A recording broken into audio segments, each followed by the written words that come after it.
Hello, all, and welcome to another 90 Day Fiance recap chat.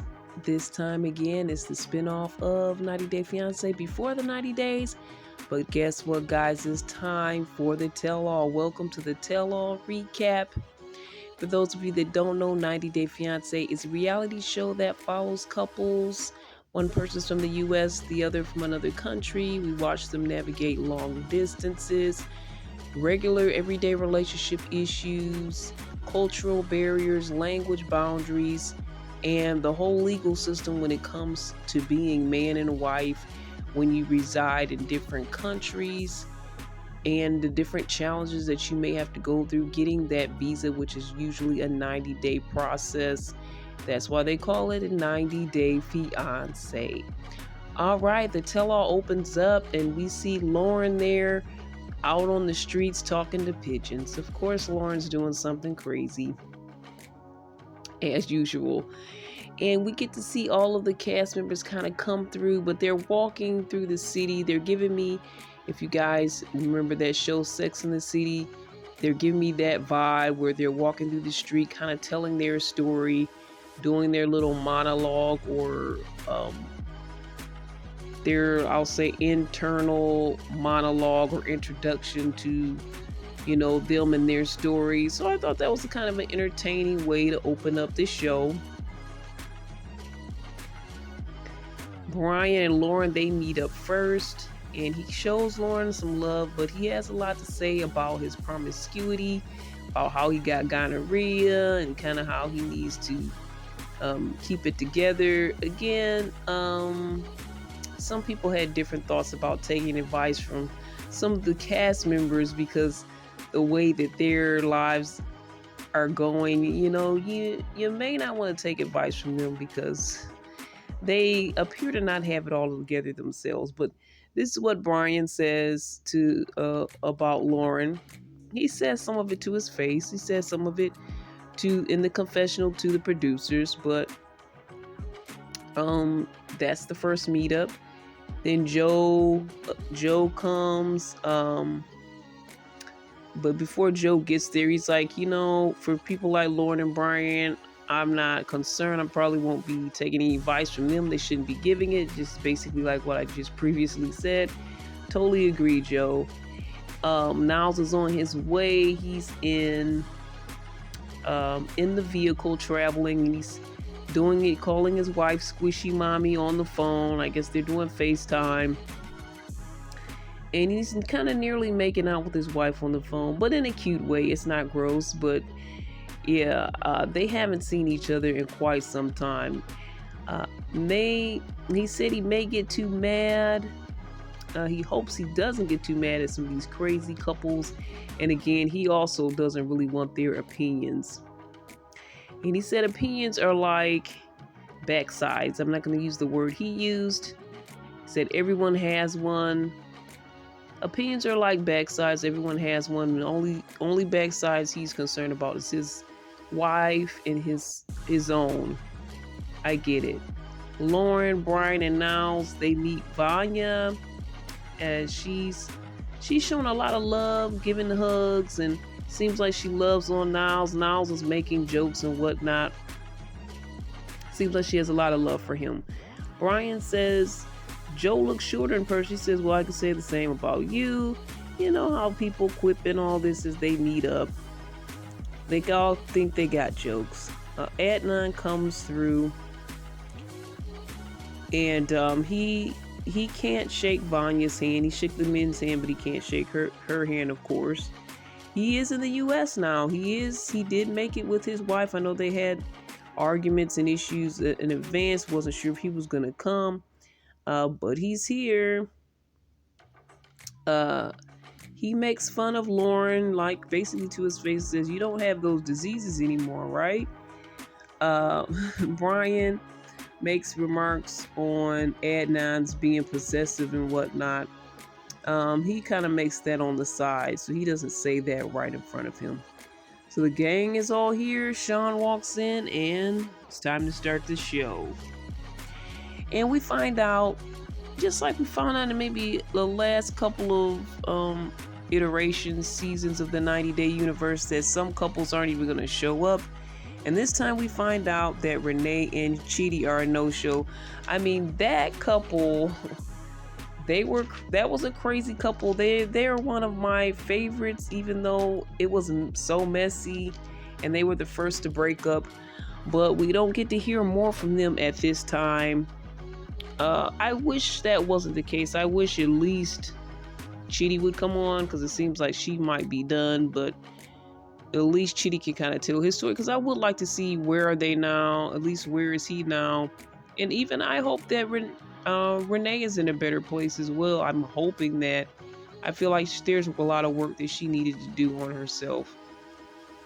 So the couples we have here are Tiger Lily and Adnan, Lauren and Faith, Sunny and Vaya, Vanya and Bojo, Joe and Magda, Niles and Matilda, and Brian and Ingrid. And everybody she kind of introduces and greets everyone. We get a brief little recap on how are they now, but they don't get deep into it until they really talk to the couples. But it's just kind of like a little introduction period as the show begins.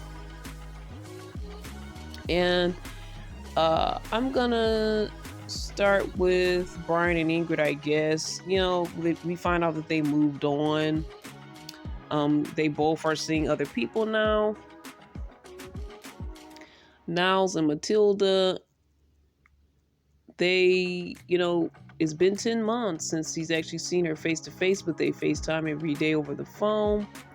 And I remember him saying about 4 to 6 months or whatnot, he was supposed to be back or get her to the US, but that's not the case. Niles, when it comes to, all the other couples, he's pretty outspoken to everyone. To me, a little bit much. But, he's preaching in some ways. He's really saying the truth. But I know that some people with autism can come off as being a little bit too honest and a little bit too frank. And it may, hurt people's feelings a bit, the way that it may come across. I'm not sure where Niles stands on that issue personally, but I did feel like he was given a lot. And I'll say he needs a podcast. He needs a 90-day podcast. And I will listen to all of his feedback and everything he had to say, because he was speaking facts, but he was entertaining as well. But it could be a little bit too in your face, I assume, for some people, even though this whole show, especially the tell-all, is all about being in each other's faces and making all types of comments. So he was basically doing his job when it comes to the tell-all. When it comes to getting the visa, that's why they haven't seen each other. He does not have the money as of yet. It's about $4,000 more that he needs. I think Vanya and some others asked, well, can your parents help you? And he's like, well, my parents basically don't agree with our relationship, so that's your answer right there. Some are questioning if Matilda's a scam. She wants to come to the U.S. From what I see and feel on the show so far, I'm not seeing the scam part, but I know that people online have been questioning, is she fake, and is that her motivation to come? But from especially how their emotional farewell, I don't feel like she's a scam. But, the question was brought up, and they may continue in the next part of the tell-all. So with Joe and Magda, they just basically say hi. And then they ask him, why was he not saying Magda's name right? He was calling her Magna, and he was just getting confused. And how he was saying her name. And I know that people were kind of questioning that, and even the producers were questioning that. But they didn't get really too deep with them at this particular junction in this part of the episode. I'm sure that they will talk more with them next time. Vanya and Bojo were there, so we know that Vanya went from Bojo to Yoshiko, I think. But she started with Bojo. She thought they had a romantic connection, but when she got to his country, he was like he has a strong feeling of friendship, but no further chemistry. So That threw her off guard right away. He called her a nice friend the first day that she arrived when people were asking about their relationship. And everybody's saying, well, his attitude and everything was misleading. But he says, it was just no chemistry further than that. Then they get into a situation with his ex. And Vanya says the ex did reach out and she was questioning, was he emotionally cheating with her? Because they were supposedly still together at some point, and he was supposed to propose to her, so she's kind of confused as to what was happening, and she feels hurt and humiliated. So the ex was involved in some type of way, but Bojo, I don't think he ever confirmed any of this information. Everyone was speculating and saying, oh, he probably had someone else on the side. He was still with his ex, something, because he was not giving Vanya the time of day. And he made a couple of crazy movie references. I think he said he's alone like Kevin McAllister. I think that he was referring to his relationship status now that he's not seeing anyone. Then he's like, well, I gotta go, everyone. He's 2 hours late to a meeting. He's like, bye. And she's like, well, how do you have a meeting but you don't have a job at this time? So, hey, maybe it's for a job. I don't know. He's really into these movie references. I don't know. But Bojo's left the building. And I think somebody did make that bozo remark about him. I can't remember which one of the cast members, but that remark was a long time coming. Bozo the clown. He's given us a lot of clown around, indeed. But when he made his exit, I was cool with it. I mean, everybody else was like, hey, he's kind of walking out on the situation. And Vine's like, I deserve more. But I was done with him. I really don't think there's much more to say to Bojo. With Sunny and Vaya, they were both on video chat. Dude, for some reason, Vaya has an illness and she thinks it's gallstones. So I guess she was not able to make the trip. With Lauren and Faith, they are back together. Are they engaged? It was some confusion with that. So they, as far as what Lauren said, they were engaged. Faith's like, we're not. And I'm like confused. And then they said, I think Lauren said he tried to send the ring back to Faith because they're supposed to be getting back together.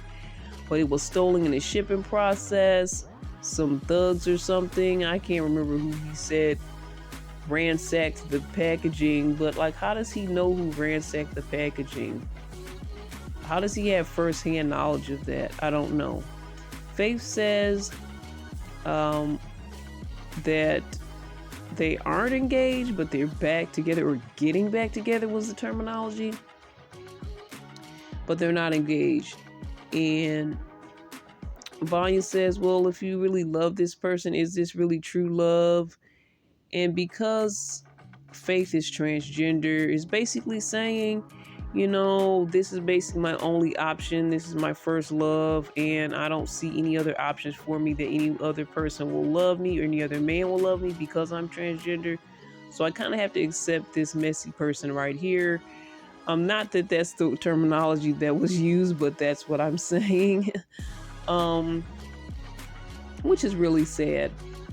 Niles is taking up for Faith, saying you basically don't go back, believe somebody when they tell you who they are the first time. And they were talking about the situation where he was twiddling with the knife and everything while they were at the hotel after they talked to the lawyer and they saw that things weren't going to work the way that he thought.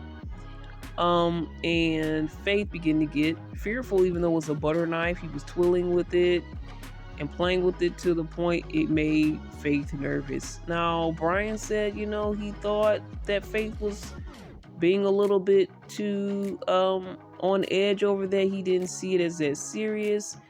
But Niles begged to differ and said that he's just uncomfortable and doesn't like the vibe, doesn't like the person that Lauren is generally.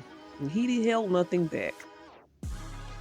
Other cast members says they don't see him as serious as he's always smiling and grinning. She's just sitting there crying about the scenario and about being back with Lauren, but and not really be having other options is really what I think why Faith is crying. Everyone says that she should leave him for good. His friend Esther comes up and kind of tries to defend him. I don't think she did that great of a job of defending him anyway, but she basically said, he was sleeping with other people while he was with Faith because he had to have him a backup plan. And even what Niles was like, well, if you're so gullible, because Esther says he's gullible, he'll kind of fall for anything, and he was like, well, would you walk off a cliff? And he said, well, I did walk off a cliff. So I'm like, really, this guy really walked off a cliff? This is a saying that we say to kind of say, would you do something that crazy? And this guy actually did it. I don't know if he actually did it or not, but somehow if he did, he survived. Then we find out this whole backstory of the fact that at first he was going to the Philippines, not for Faith, but some other person that he met that claimed to be trans, but was never a trans person. And it was some type of weird pyramid scheme. I assume he sent that person money, found out that that person was fake, and still had that ticket to the Philippines. So it was like, a little bit right after that person fell off, he started talking to Faith, and his dream of being with someone from the Philippines that was trans, that was his dream. That's what he wanted. He's like, it all came back to fruition because Faith kind of rescued him. It's like, so you didn't even really want to be with Faith in the first place. This was supposed to be a completely different person, but it's like Faith is a rebound person for you. So that was strange, this whole backstory. And, I think Magda was like, well, if you claim you loved Faith, why are you still sleeping with your so-called friends? And I don't remember if there was even really a proper response to that. But I do know as some people that feel like because they're not in the same country, they can't get to them. They have to continue to have intimacy or have a bed partner because they can't wait 5 minutes or more to sleep with someone.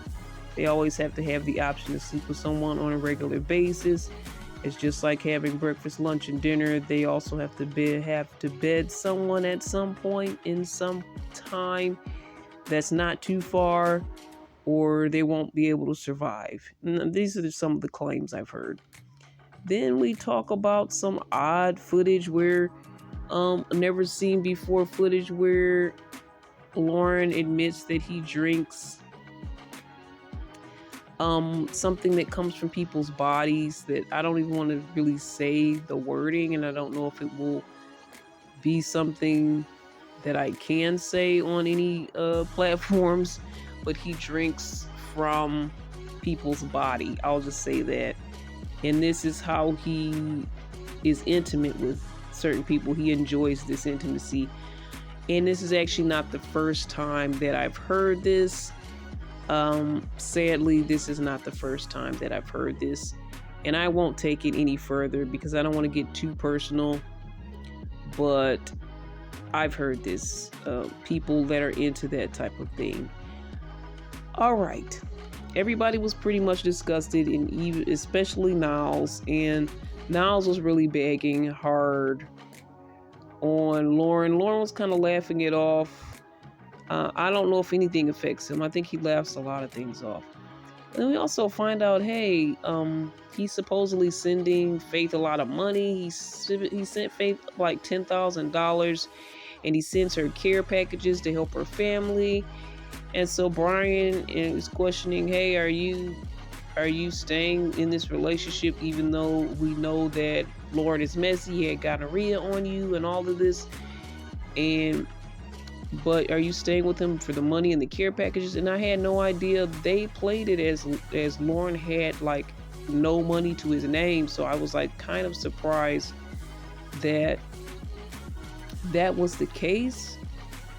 I was quite surprised. So, like, Lauren actually has $10,000 to give someone. So that was a shocking piece of information for me right there. So for some reason, this was 2 hours, but I feel like it was not as thick and rich with material as the actual episodes of the show were. So I don't have a whole lot more to say. I'm going to close out with Tiger Lily and Adnan. He's saying he's so happy to be in the U.S. He's acting very nice, being very happy, like, hey, I love America. I love you guys. So I'm wondering if, part of his motivation for being with Tiger Lily is the U.S. part, that he's really excited to be in the U.S. They had their baby. Congratulations. And I think that I reported that they were pregnant. I probably did on one of the episodes, but I think I did a short as well where what was I saying on that short? Whatever the case, they had the baby now. Congratulations for their baby. The baby is 6 weeks at this point of their taping. Adnan had a lot to say, and he was joking a lot. He's all up in everyone's business. So is Niles. They're both kind of in everyone's business. And the bald spot of Adnan is revealed. I didn't notice the bald spot before, but Adnan has a bald spot. He's pretty young to have a bald spot. It's definitely there, though.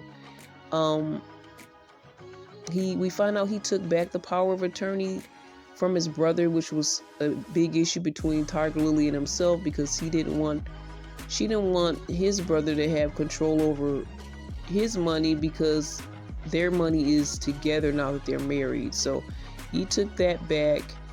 So they didn't sign this post-nup that they were fighting about as well, because he was upset about that, didn't want to have that happen.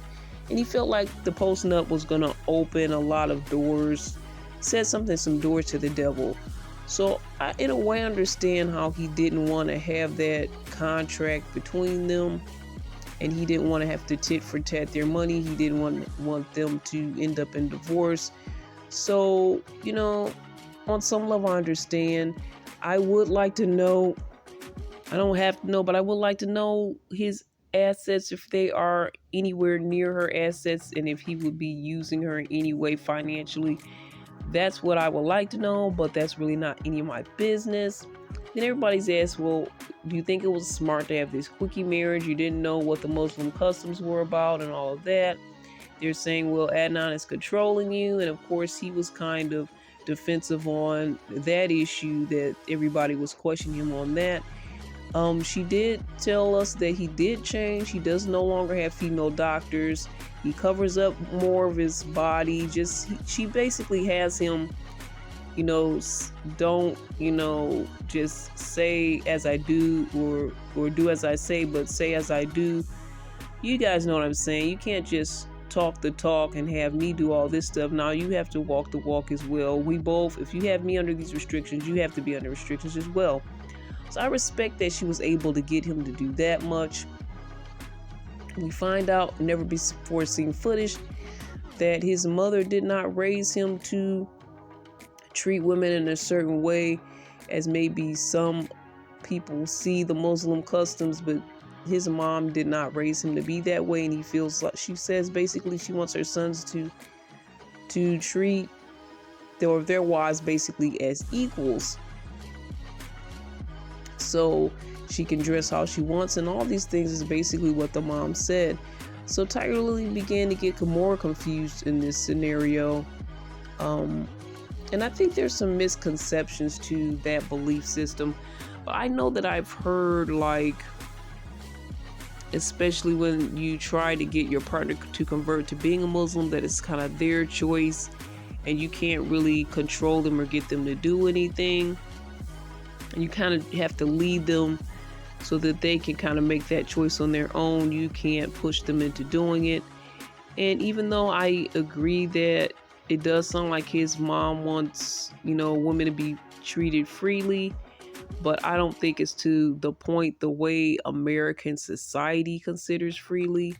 I think she feels a woman should still be respectable and respectful of herself and her body, but she shouldn't be controlled. This is how I took it, versus everybody else thinks that maybe taking it in more an Americanized way, but I'm thinking she's taking it more within her belief system. So being totally free, no, yes, but being respectful of yourself as a woman generally. There's just differences in our culture. So in her culture, she was still wearing, I'm not sure if it was a hijab, but it was something to cover her head. And I did feel like she was a bit more progressive. And I also believe that she got divorced as well. So I can understand her stance on how she feels. I think that probably has something to do with how she feels, because I don't think that they really, divorce is not that common or not really that acceptable in that society. But I assume that it happens, as I've heard other people say in the Muslim world that there was divorces that took place, and I usually hear it on this show, but it's not that common and it's not considered that acceptable. But she's been in a situation where I guess she has not had to be under a man's control on some level, so she may be a little more open-minded on that level. But I would say that you can't take that brief remark that she said and blow it up into she's saying, do whatever you want. Your husband shouldn't control you, yes, but you should still be respectful of your husband, and there are some limitations to what you are going to do as a respectful woman. So I think that should be taken to account, even though I don't know if that's what everybody felt. And people are looking like, well, whenever Tiger Lily was asked a question, she kept looking at Adnan and was trying to phrase it in a way where he wouldn't get upset. So he's like, oh, you guys are trying to say I'm controlling her and I'm going to get mad at her for whatever she says. So I'm going to walk out of here. So he walked out. And then a few of the cast came back and talked to him, and one of them, which was Brian. And he's saying, your ego's going to kind of ruin you. Look what I did. And I mean, like, okay, Brian, I understand the ego can ruin you, but your story is different than Adnan's.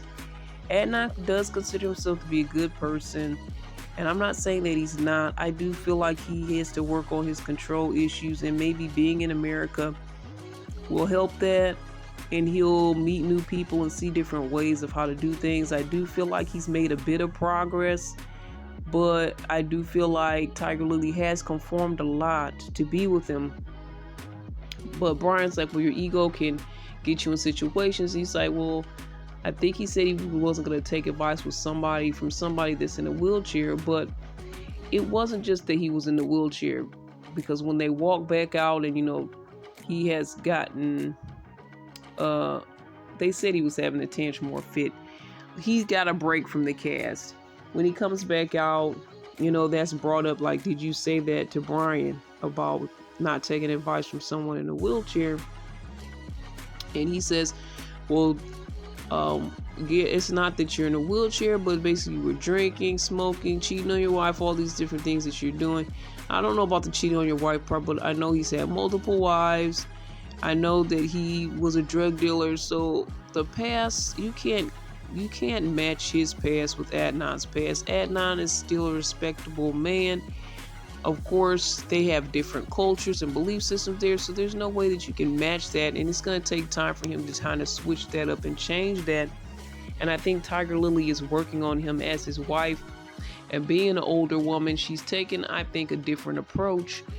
But I see how, especially Vanya and some of the others are standing up for her, but she's almost double this young man's age. He's in his early 20s. And so she doesn't have to go along with him.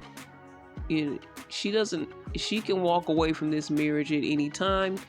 We know that she has her own funds from her past divorce. She's well off. I mean, there's no reason she's attached to this man. It's her choice that she can walk away from this, but she's choosing to stay in it and try to make it work for her. So I respect her stance and what she's trying to do, and this might be what she wants. He's not controlling her, forcing her, or making her do this.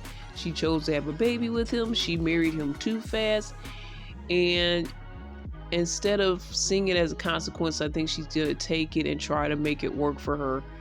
So I respect that, and I'm not going to try to stand up for a woman that's twice the age of the man she's with. She's well off. She's there's no reason that she can has to be chained to this person, if only for her own love and desire to be with them. That's her choice.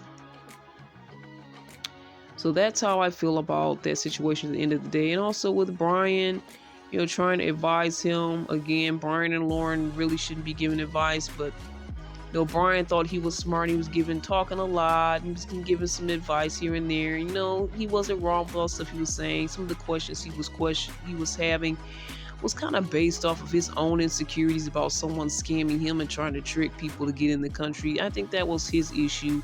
And I think he's kind of putting on some of the other couples. But that happened to him in the past. All in all, I know that we're looking down at Adnan and saying he's controlling, but you look at his age, you look at his cultural background. This is kind of where that is coming from. And even though, again, his mom didn't raise him that way, I'm sure he has male figures. There's a lot of male influences around him. And that's basically the climate of his whole society, is that's how we treat women. So even though his mom has raised him a certain way, I'm sure there's pressure around him from the other men and the bonds he's made with men.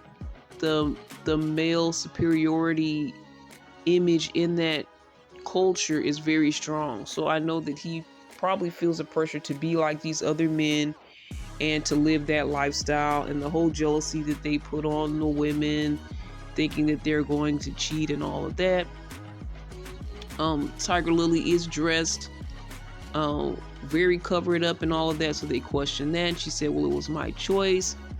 So and she says she has worn other outfits and he has not protested against her in that way. I really think that Adnan is moldable and shapeable and on some level, and if you approach him in the right way, that he probably won't lash out. And he's joking and making jokes when Vanya talks and stuff. And look, guys, this is like a 23-year-old, and they're trying to kind of tell him to grow up, which is true. He does need to grow up and be more mature, but come on, he's a young man still learning life. Now he's got to learn a whole new way and a whole new culture, and still try to hold on to what he was raised in.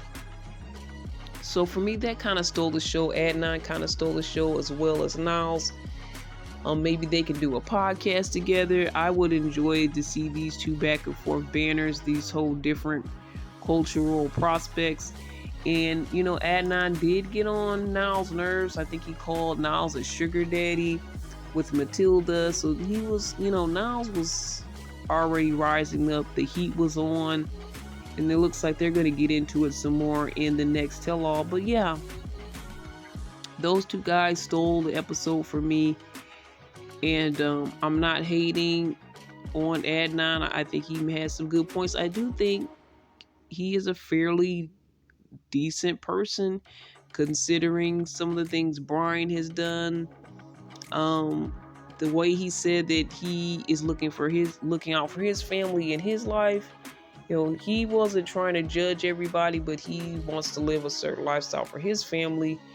And honestly, I see nothing wrong with some of the things he said. The controlling part is something that